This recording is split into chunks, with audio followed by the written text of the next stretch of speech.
اپنے گھر والوں کی اصلاح کرنا خود اپنی اصلاح کے لیے بھی ضروری ہے، کیونکہ آدمی اس وقت تک اصلاح کی ذمہ داری اصلاح پر نہیں چل سکتا جب تک کہ اس کے ارد گرد کا ماحول بھی اصلاح والا نہ ہو، اور خصوصاً گھر کا ماحول جس میں زندگی کا ایک بڑا وقت گزرتا ہے اور اس کی زندگی کے بہت فیصلے اس گھر والوں کو سامنے رکھ کر ہوتے ہیں، اگر وہاں اصلاح نہ ہو تو اس کے لیے اپنے لیے دین پہ چلنا مشکل ہے، اور یہ خود کئی موقع پہ دین سے دستبردار ہونا پڑتا ہے۔ تو فرمایا اپنے گھر والوں کی اصلاح کرنا خود اپنی اصلاح کے لیے بھی ضروری ہے، بدون اس کے خود اس کی اپنی اصلاح ناتمام ہے، بدون اس کے خود اس کی اپنی اصلاح ناتمام ہے۔ حضرت نے فرمایا بعض لوگ وہ ہیں جو بظاہر خود تو اعمال صالحہ کرتے ہیں اور گناہوں سے بچتے ہیں، فرمایا بعض لوگ وہ ہیں جو بظاہر خود تو اعمال صالحہ کرتے ہیں اور گناہوں سے بچتے ہیں، مگر اس کے ساتھ ہی ان لوگوں کے افعال جو معاصی ہیں اس میں بھی شریک ہوتے رہتے ہیں۔ خود تو نیک ہیں، نیکیاں بھی کرتے ہیں، لیکن خود ان کے گناہوں میں شریک ہوتے رہتے ہیں، ان کی گناہوں کی مجالس میں شریک ہوتے رہتے ہیں، جو خدا کے نافرمان ہیں، محض اس خیال سے کہ یہ دنیا ہے، اس میں رہتے ہوئے برادری کنبے کو کیسے چھوڑا جا سکتا ہے، اور یہ مقولہ زبان پہ ہوتا ہے، میاں دین سے دنیا تھامنا بھاری ہے، اور یوں کہا کرتے ہیں میاں دین سے دنیا تھامنا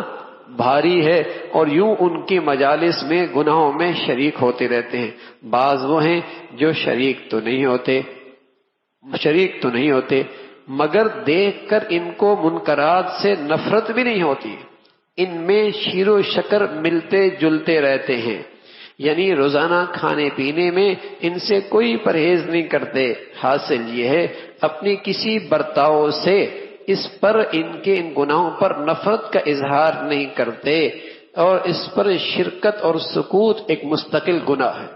ان گناہوں میں شرکت گناہ ہے،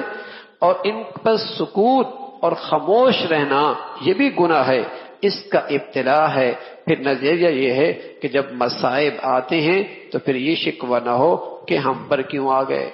حضور علیہ الصلوۃ والسلام کی حدیث شریف میں سابقہ کا قصہ بیان فرمایا ہے کہ جبرائیل علیہ الصلوۃ والسلام کو حکم ہوا کہ فلاں بستی کو الٹ دو، عرض کیا اے اللہ فلاں شخص اس بستی میں ایسا ہے اس نے کبھی کوئی آپ کی نافرمانی نہیں کی،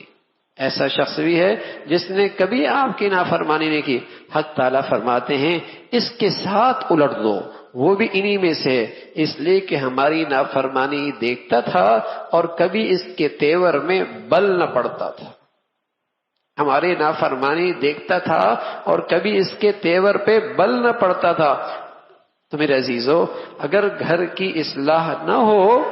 تو بس اوقات آدمی اس گناہ کا مرتکب ہوتا، خاموش رہنا پڑتا ہے یا ان کے گناہوں میں شریک ہونا پڑتا ہے، خاموش رہنا پڑتا ہے یا ان کے گناہوں میں شریک ہونا پڑتا ہے۔ تو گھر کی اصلاح بھی اپنی اصلاح کا ایک بڑا حصہ ہے، اس کے بغیر اپنی اصلاح نہیں رہ سکتی اور اپنی اصلاح نہیں ہو سکتی۔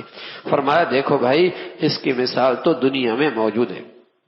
جو شخص حکومت اور سلطنت کے باغیوں سے میل رکھتا ہے، جو شخص حکومت اور سلطنت کے باغیوں سے میل جول رکھتا ہے وہ بھی باغیوں میں شمار ہوتا ہے، جو شخص